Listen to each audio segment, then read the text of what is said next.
de volta com o nosso Você Bonita, e eu diria, para tudo que você está fazendo, que essa pauta é muito interessante, é algo que a gente nunca comentou aqui no Você Bonita, que a gente vai ter um super prazer de apresentar. Quem já tiver ouvido falar, né, sobre esse procedimento EMDR, pode inclusive mandar perguntinhas. Agora, para mim, está sendo uma novidade muito grande. Então, imagino para muita gente que vai assistir o programa também. Nós estamos recebendo hoje a psicóloga Silvia Malamud. Bem-vinda. Tudo bem? Muito prazer tê-la aqui. A gente tem hoje uma personagem, uma modelo, que é a Letícia. Bem-vinda também. Temos aí VTs de mais duas pessoas que já passaram pela técnica para apresentar para vocês depoimentos. Temos uma pauta bem completa. Mas para o pessoal de casa entender o que a gente armou aqui e o que é esse procedimento, então queria primeiro contar para o pessoal o que significa a sigla EMDR. Que é uma abordagem de rápidos movimentos oculares que ele reproduz a fase REM do sono. Na fase REM do sono. Que é quando a gente sonha.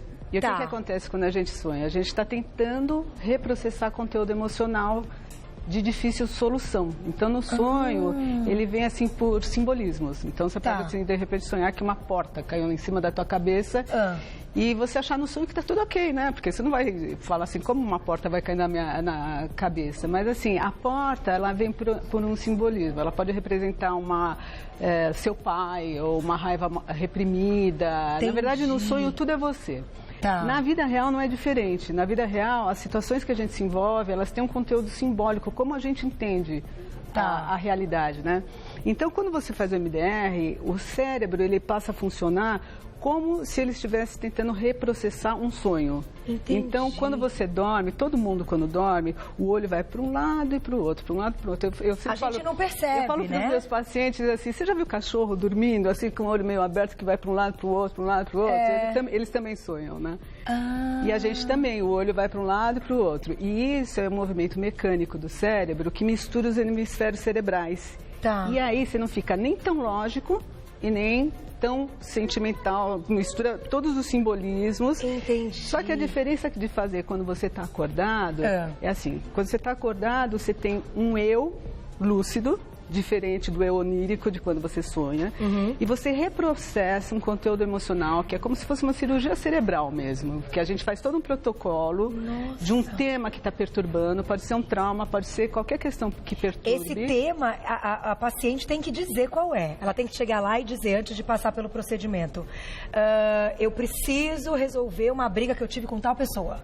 Ou não, ela não vai dizer e o aparelho detecta isso. Não, aí tem assim, normalmente a pessoa vem com uma queixa. E só que aí eu tenho que fazer uma pesquisa que demora de 2 a 4 dias, dependendo do caso. Aí eu vejo todo o histórico da pessoa para a gente pegar os alvos terapêuticos em relação a eventos que aconteceram, como situações de vida que disparam esse tipo de perturbação na pessoa, que às vezes nem é só o evento. Então, a partir daí, o cérebro fica como se ficasse formado numa tela para onde ele vai entrar e fazer a viagem de cura emocional. A gente chama de cura emocional. Cura emocional. Gente, olha que interessante. Incrível. Até para o pessoal de casa entender, então, o que é esse aparelho? O que a gente tem aqui? Pode descrever para a gente. Aqui, a gente faz de 2 jeitos. A gente faz por esse movimento onde o olho acompanha. E aí cansa demais, porque eu já tava, né? O braço já fica lá. E aí ficou tudo high-tech, né? Então, aí a gente foi desenvolvido esse aparelho. Eu vou ligar um pouquinho. Pode ligar pra gente ter uma ideia. E esse aparelho, ele faz uma luzinha que vai pra lá e pra cá. E o olho, na hora que a gente começa, ele segue a luz. Quer ver? Vamos ver se... A Letícia vai fazer, olha lá. Acompanha, vê o olho como fica. E a gente reproduz o movimento REM do sono. Isso é quando a pessoa está dormindo? Não. Aí ela vai estar acordada. Aí ela vai fazer isso acordada. E vai reproduzir. E vai observar as cenas que vêm, os sentimentos, tudo que está represado, que vai reprocessar dentro de um protocolo específico. Deixa eu fazer aqui. Deu? Peraí. A gente está fazendo uma simulação, claro. Eu ainda brinquei com a Letícia, com a Silvia, eu falei, ela não vai passar por isso aqui ao vivo. Vendo? Dá pra ver? Dá pra ver? Dá pra ver a luzinha lá rapidão, mas ela vai bem rápido também. Pode ficar focado assim, Tim, que ela vai passar, olha lá. Olha lá. 2, 3 e de novo. E aí o olho dela tem que seguir tudo isso. E o olho vai seguindo, tá. E aí eu dou um pulso e depois eu pergunto o que aconteceu. E aí no meio do... Isso é o reprocessamento. No meio do reprocessamento... acho melhor parar, porque... Já tá dando uma... Começa. Já tá ficando, já tá entrando, No meio do reprocessamento, o cérebro vai indo por todos os caminhos, é atemporal, então surgem cenas de infância, a cena muda, os recursos que a pessoa tem já desenvolvidos ao longo da vida, que ficam separados do lugar que é perturbador, eles vão se juntando, descongelam para o lugar perturbador e tudo que ativa. Entendi, aí ele se sobressai. Mas deixa eu entender mais. Aqui você vai ativar o aparelho, aqui você tem um tocador e um fone. Aqui é tudo high-tech. É tudo high-tech. Me explica tudo, porque vocês já vão entender o objetivo. A gente vai chegar lá. Aqui. Vamos devagar. É assim, é o que os meus pacientes adoram. Diz que é o choquinho, mas nem é choque. Nem é o choque. Quer ver? Deixa eu ver, põe. Tem que ser... não é choque, é bom. Põe em cada mão. Vibra? É um vibrador. É um vibra. Tem que segurar. Aí segura, aqui também faz a mesma... A mesma coisa, ele vai, em vez de você ficar com os olhos reprocessando... ele também ajuda. Ele vai por movimento bilateral. Tá. Então, ele aciona e aciona. Tá, nos choquinhos, ela tá sentindo choquinhos. E aí vai conduzindo da mesma forma. Tem gente que prefere não fazer com isso, faz isso com o olho fechado, aberto. Depende do sistema de cada um. Então vamos lá. Mostramos o que é o aparelho e que o objetivo, claro, é melhorar a qualidade de vida do paciente, porque ele vai resolver problemas que estão ali, que ficaram nesse emocional, que estão nessa memória, que está nesse cérebro e que não foi resolvido. Conta então para o público qual foi, então, o conceito desenvolvido, porque pelo que a Silvia me contou, isso aqui existe, né? Começou em 1980. Queria que você contasse o porquê que chegaram nessa conclusão, que era possível, então, captar essa parte do cérebro para resolver esses problemas. É incrível, sempre me... Arrepia, né? Arrepia. É verdade, olha... Então, começou com a Francine Shapiro, então ela estava lá no Central Park, é uma psiquiatra, estava uma questão dela e ela estava caminhando. Então, estava dando a passada dela com uma questão. E, de repente, ela percebeu que ela foi solucionando ao longo dessa passada, que era um movimento bilateral já. E, a partir daí, bingo, né? Ela foi fazer a pesquisa para ver o que isso daí movia no cérebro e ele foi desenvolvendo todo essa abordagem mesmo. E isso daí, olha, se vê por neuroimagem, isso daí é super, super poderoso. Então, assim, é totalmente possível você... E seguro, né? É um tratamento que a gente pode fazer. Mas tem que saber fazer, porque se a pessoa faz aleatoriamente, pode ter uma abreação, pode ter uma reação emocional e a pessoa você tem que saber, por isso que é só psicólogo, médico que pode fazer. Quem que pode então fazer tanto esse tratamento quanto utilizar a máquina, né? Um mecanismo. Porque não tem condição, porque é muito sério. Então, eu tenho que estar interagindo, embora o trabalho seja do paciente, como que ele entra no processo, o que eu posso fazer de alguma interação para ajudar o circuito neurológico dele, para ajudar a cognição, é daqui. Então, saber o movimento de parar, saber se o paciente é frágil, se pode concluir isso, né? Então, é todo um estudo profundo. Mas os resultados são fantásticos. E daqui a pouquinho você vai contar aí um caso que você falou que quer contar, que também arrepia, que é muito legal. Mas agora a gente vai ouvir, olha, tem o depoimento da Viviane. Vamos ver o que ela contou pra gente. Ela passou aí pelo tratamento. Vamos ver, olha lá. Quando conheci a Silvia Malamud, eu não tinha noção do que era o MDR. Eu tinha um trauma da adolescência e que eu achava que já estava curado, pois eu tinha feito anos de terapia. Quando eu tinha 15 anos, eu e minha família sofremos um acidente de carro. E o meu irmão, de 10 anos na época, faleceu. E foi um grande trauma na minha vida. Na minha primeira sessão de MDR, eu percebi que quando eu me lembrava do acidente, eu sentia o cheiro daquele momento. E depois do MDR, eu parei de sentir o cheiro e voltei a ver as cores vivas novamente. Foi como se tirasse um véu da frente dos meus olhos. Foi uma transformação enorme na minha vida. A transformação foi tanta que me impulsionou a escrever um livro, O Vivificar, Superando o Imponderável, onde relato outros MDRs que fiz e como as pessoas podem se transformar. Na minha opinião, o MDR é um método rápido e eficiente de curar traumas. É muito bom. Tá aí o depoimento da Viviane. Obrigada, Viviane. Deixa eu te fazer uma pergunta. Eu vou colocar uma perguntinha do público, que já chegaram várias. Inclusive, eu adorei essa imagem que a gente colocou aí no fundo. É bem isso. Uma coisa, quanto tempo demorou, antes até da perguntinha do público, quanto tempo demorou para Viviane conseguir superar esse trauma? Muitas sessões, cada pessoa tem a sua indicação de sessões? Então, essa é uma pergunta que todos os pacientes falam. Quanto tempo vai demorar? Então, assim, não tem resposta. Não tem, sabe por quê? Porque o sistema da gente é muito sábio. Então, uma sessão cheia, ela é o suficiente o quanto que a pessoa aguenta. Entendi. O quanto que o sistema suporta e sempre é eficiente a sessão.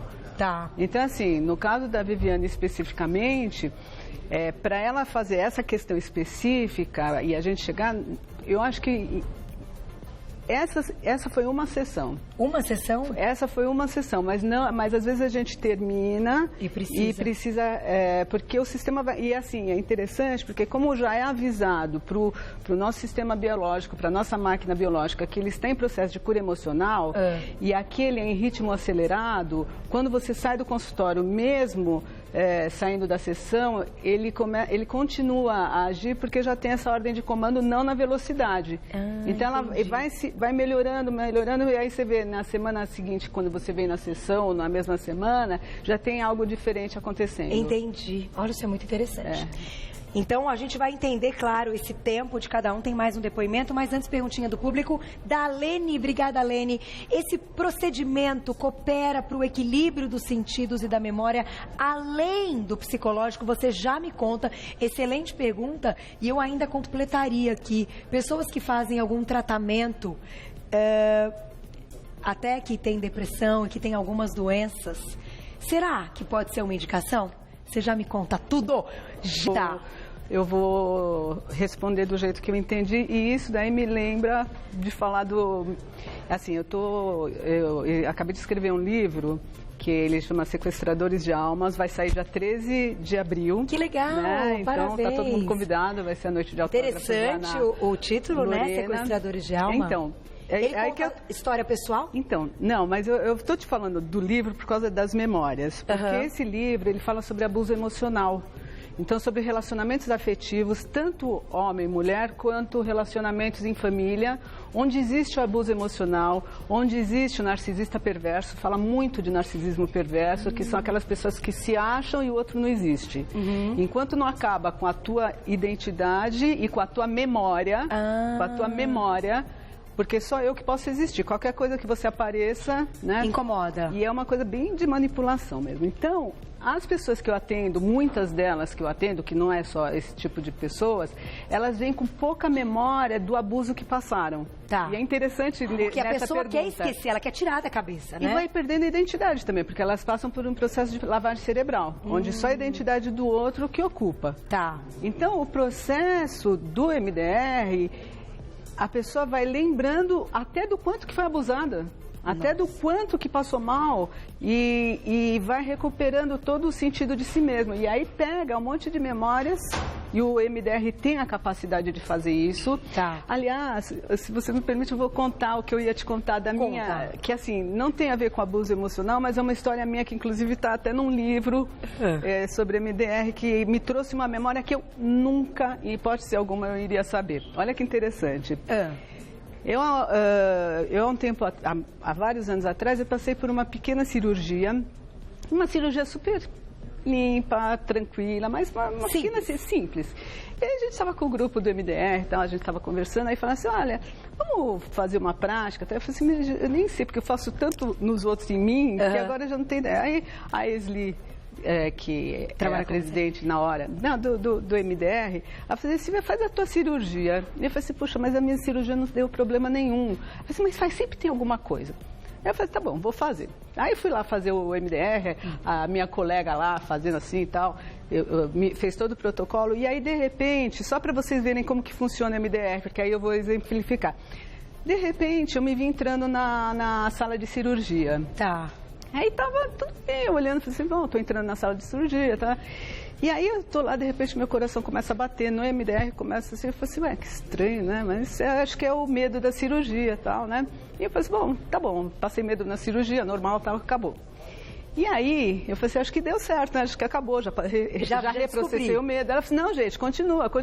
Eu falei assim, bom, vou continuar, confio nas minhas colegas. E você, enquanto você sente, você vai falando? Então, ele dá pulso, faz um tempo e volta. E eu fiquei vendo as cenas, revivendo as cenas. Mas você foi falando, narrando para as pessoas que estavam lá observando. Depois do pulso. Depois sim. Tá. Mas aí, o que pode acontecer? Eu posso ver a cena da cirurgia, pode vir pensamentos, pode vir um monte de coisas. Aqui no meu caso específico, veio a cena da cirurgia. E olha só, aí continuando, aí aconteceu, olha que incrível. Aí aconteceu o seguinte, aí eu me vi na cirurgia, levei um maior susto no MDR, que eu nunca podia imaginar. E de repente eu vi as luzes da sala de cirurgia e eu acordei no meio da cirurgia. E aí eu senti um mal-estar, senti uma espécie de ânsia de vômito lá. Reprocessei, estava no meu corpo, na minha memória, eu não sabia que eu tinha acordado no meio da cirurgia. Eu escutei os médicos falando assim, ceda ela que ela acordou. E olha que interessante. E aí apareceram vários flashes meus, que depois da cirurgia, que eu não tinha identificado, eu comecei a ter crises de enxaqueca, quando eu ficava debaixo de luz. E eu nunca iria imaginar que era daquele momento traumático, da cirurgia, da luz que ficou, do mal-estar que ficou represado, porque é uma memória que eu não tinha. Entendi. Eu não tinha essa memória. Eles sedaram em seguida. E nem o sentimento do quanto que me fez mal. Só que a reverberação disso era, eu ia jantar em qualquer lugar que tinha luz em cima de mim, eu falei assim, gente, tô ficando com dor de cabeça. Depois começava a me dar um enjoo. Você confirmou com o médico? Você chegou a perguntar depois pra ele se ele se recorda de você ter acordado? Não. Eu nem precisei, porque para mim foi uma verdade absoluta e resolveu o meu... Eu sei que foi, porque a memória veio lúcida, como eu vou lembrar que eu vim aqui hoje. Entendi. Olha que interessante isso. E o que eu acho importante a gente dizer também é que não só que a gente tem que ser feito com uma profissional que saiba exatamente comandar essa linha de raciocínio, utilizar o aparelho de uma forma muito séria, porque como você colocou, da mesma forma que esses traumas podem causar outros problemas, fazer muito mal. No seu caso, era refletido como uma enxaqueca, né? Determinadas situações. E no meu caso, para cada uma enxaqueca pode ser uma outra coisa. Mas olha, eu vou te falar, zerou a enxaqueca. Nada. E eu tive durante pouco tempo, que assim. interessante. Mas eu nunca ia imaginar. Pode ser o tratamento, então, para muita coisa. Eu ainda vou falar da depressão, mas antes, vamos colocar o depoimento, Má? Ou quer colocar a perguntinha? Depoimento? Vamos ver o depoimento, então, da Michele. Vamos ouvir a Michele agora. Eu faço tratamento psicológico com a doutora Silvia Malamud há 2 anos. O que me levou a procurar esse tipo de auxílio foi a minha incapacidade de controlar alguns dos meus sentimentos que muito prejudicavam o meu trato familiar, a minha relação com os meus filhos, com o meu marido, a paz no meu lar. A terapia, desde que iniciada com a doutora Silvia, muito tem me ajudado. É um tratamento muito rápido, né, e eficaz. Parabéns. Um ponto do parabéns é a iniciativa de procurar ajuda quando a gente percebe que as coisas não estão andando da maneira que a gente gostaria. Eu acho que é uma grande virtude das pessoas quando elas procuram ajuda e percebem que a gente pode melhorar, né? Parabéns para você, Michele. Espero que o tratamento continue funcionando. Vamos por uma pergunta do público agora? Quem escreveu pra gente? Olha lá. Beijo, Ana Paula. Ficou muito legal a foto, hein? Gostaria de saber... que a gente só cortou aqui, né, porque tem uma marca, mas a foto tá bonita. Gostaria de saber se para quem sofre de síndrome do pânico, que é a minha pergunta, o MDR também é indicado. E a minha pergunta é, síndrome do pânico, depressão, enfim, alguns outros problemas que a gente costuma dizer que são os grandes problemas desse nosso século, desse nosso momento, né, que a gente tem vivido com essa sociedade, com essa correria, com essa cobrança, com as disputas. A gente vive num mundo muito maldoso, né? Não é tão simples hoje viver, não é verdade? Concordo. Então eu acho que é legal a gente discutir isso aqui. Você já me conta. Ah, não, daqui a pouquinho, então? 1 minutinho, você já me conta. Tá. Deixa eu até aproveitar e falar para vocês o seguinte. Quando a gente recebeu essa pauta, A gente estava na reunião de pauta, foi inclusive a Fuzi que mandou um beijo aí para nossa coordenadora. Quero mandar um beijo para Elisa também, que foi quem indicou a pauta. A gente ficou nessa assim, poxa, será que a gente faz? Será que tem a ver com Você Bonita?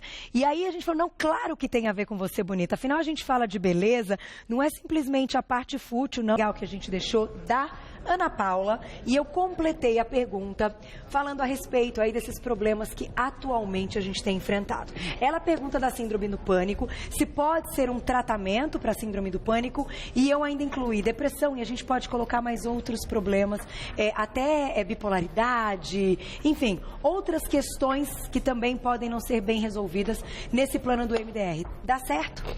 Olha, eu tenho trabalhado intensa e extensamente com pacientes com esses sintomas. Porque então... a síndrome do pânico é uma coisa tão pontual, eu sei porque tenho uma amiga que já teve durante um período, e em determinados momentos que a pessoa entra na crise, é um negócio assim que você não sabe o que fazer quando você está do lado dela. Eu me lembro, estávamos só nós duas, estava fora do Brasil numa viagem, que ela olhava e falava... Por favor, fico até arrepiada. Me tira daqui agora. Eu vou morrer. E fazer assim. Nossa, eu fico, olha, tô toda arrepiada, pena, tudo, olha isso aqui. É um negócio que você... Mas você fala, mas tá tudo bem, olha, a gente tá aqui, a gente tá passeando. Tá tudo bem, não tá chovendo, não tá acontecendo nada. Olha o céu, olha pro céu e tal. E a pessoa não consegue perceber que está tudo bem. É interno, tem alguma coisa que ativa todo esse mecanismo de sobrevivência. Então, ela, em algum lugar dela, ela está achando que não vai sobreviver. Tá. Então, a gente fala assim de estados de ego. Tem um eu dela que entra em pânico e toda essa parte de recursos que depois fala assim, nossa, por que eu fiquei assim? Que é são outros eus, mas de recursos, fala... eles estão divididos, né? E eles não se associam com esse eu que toma posse e quer se defender de alguma coisa. E as sessões podem tirar isso. Chega nesse eu. Chega nesse eu que está querendo sobreviver e está sentindo que vai colapsar tudo. Olha só. E no caso de depressão, no caso de transtorno bipolar, ele é bastante eficiente. Lembrando que, assim, óbvio que a pessoa que tem transtorno bipolar ou que tem uma depressão severa ou que está num estado de pânico onde estressou de uma maneira bastante contundente o organismo, vai precisar ser medicada. Tá? E até para auxiliar um médico, sim, para um que seria um psiquiatra, né? Então, até é importante você dizer isso, que eu ia tocar nesse assunto, não deixe de procurar também uma ajuda médica e possa fazer esse tratamento multidisciplinar. Porque a gente está falando de máquina biológica, sabe? Então, assim, se tem algo assim que rasgou, eu fico fazendo essa analogia, rasgou ali no cérebro, então vamos curar. Também, às vezes, com uma medicação, até para o processo emocional ter um suporte para ele não explodir de novo e não rasgar de novo. Aí, quando tiver cicatrizadinho e toda essa parte emocional já estiver resolvida, se for o caso, né, porque não é da minha alçada, aí o psiquiatra pode medicar. Vai cuidar disso. Silvia, eu queria até fechar a nossa pauta e te perguntar o seguinte, até eu posso me colocar nessa questão pessoal, mas eu imagino que muita gente tenha medo de avião. É possível? Totalmente. Ajuda para encarar aí os voos com uma sensação menos pior, porque eu acho que agradável não vai ser nunca, né? Não sei, pelo menos pra mim. O que você acha? Eu acho que sim, eu acho que ajuda muito. Buscar aí nessa e tentar encontrar. Porque aí dá um gatilho também para cada pessoa de um jeito. Entendi. Cada um tem um medo por algum motivo. Então, mas o simbolismo, no caso, é o avião. Sempre tem um simbolismo. Aí, aonde que vai dar o gatilho na pessoa? Entendi. Tem algo que é inexorável, né? Você tá lá em cima, você fala, ops, né? Mas assim, dá pra gente lidar com a coisa, assim como a gente lida com a vida. Mas tem situações que te dão um gatilho e que te dá aquele medão, né? Sim. Aí tem um simbolismo que a gente pode reprocessar. Que interessante. Agora, isso. Você vê, se alguém quiser entender um pouco mais, vai estar nesse meu livro, que é o Sequestradores de Alma, um guia de sobrevivência. Então, ele fala muito sobre a abordagem, sobre a terapia de MDR, quem quiser conhecer mais. E tem os casos também. Então, contados tem lá. casos, tem bastante relatos de pacientes com a anuência deles. Gente, que interessante. Agora eu estou pensando aqui, muito legal. Cada um faça esse exercício de imaginar algumas situações que te dão medo, assim, que te remetam a alguma coisa que dá um medo. E que seja uma coisa até assim, você sabe que eu tenho uma aflição desde pequena, tá? de lugares caírem, de prédio cair, de coisas cair, de tudo desabar, você entendeu? Alguma coisa de tremor e tal. Isso deve ter relação com alguma coisa. Total. Gente, eu tô adorando isso. É interessante falar mais uma coisa da estética, claro. Que você falou. Pra fechar, claro, tem que encerrar, né? Mas não, só pra fechar, então, tem a ver com parte estética? Não, olha, óbvio que tem, né? Porque se você se sente melhor, tua autoestima tá melhor, tá? Sim. Então você vai buscar o que for pra você complementar fora também. E você vai ter vontade de se sentir cada vez melhor, né? Verdade. Então, eu acho assim que essa parte estética interna, né? Ela reverbera no externo. É verdade. Né? Parabéns, viu? Uma pauta muito interessante, achei muito legal, porque se cada um for pensar, todo mundo tem aí os seus momentos de aflição de alguma coisa, de uma sensação que passa, me deu uma sensação ruim e tal. E, poxa vida, é a oportunidade de entender um pouco mais sobre isso, de aprofundar essas nossas emoções de uma forma segura, de uma forma concreta, desde que seja feita com profissionais habilitados. Quero agradecer mais uma vez a psicóloga Silvia Malamude. Eu vou deixar alguns agradecimentos para vocês. No Facebook você coloca lá Psicoquântica, também, isso, né? E Silvia Malamude mesmo. Psicoquântica e no Insta, @Sil_Malamude. O D é mudo no final, então Sil Malamude com um L só. Então vai ter o Sil Malamude tudo junto, D mudo no final. Você já conhece o trabalho todo. Obrigada, Letícia. Muito legal essa pauta, achei extremamente interessante e assim, mais do que interessante, uma coisa que acho que deixa todo mundo que está olhando aqui, que prestou atenção, né, Paulinho? Até meio arrepiado, meio assim, uma coisa de emoção mesmo, de uma coisa profunda, é forte. É um serviço, legal. Né? Isso que me deixa feliz, assim, porque é um serviço para as pessoas ficarem melhores. É a oportunidade de resgatar uma coisa que não está legal e tirar isso da sua vida de uma vez por todas. Obrigada, parabéns, viu, pelo trabalho. Volte para falar do livro e traga outras novidades dentro da sua área que eu sei que vão ajudar muito quem assiste Você Bonita. Obrigada, viu, Letícia? Obrigada pelo carinho, viu? Tchau.